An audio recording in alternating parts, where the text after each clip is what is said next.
Песни войны. Те, что дошли до нас через десятилетия и рождались все эти послевоенные годы. Они звучат в нашей стране редко, в день памяти и скорби, и в день победы.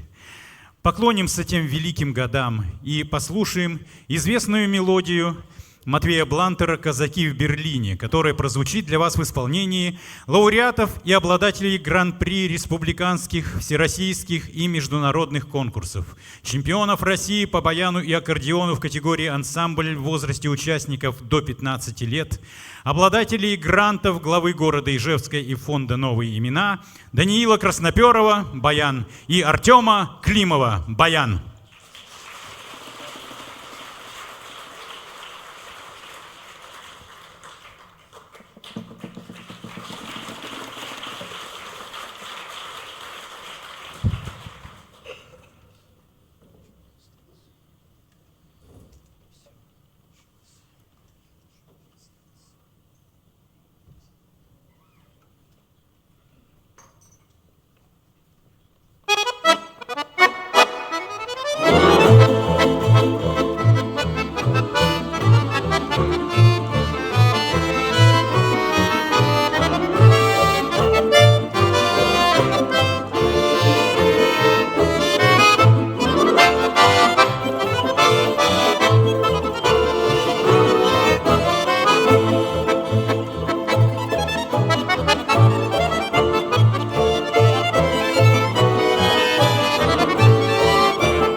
Даниил Красноперов, Артем Климов.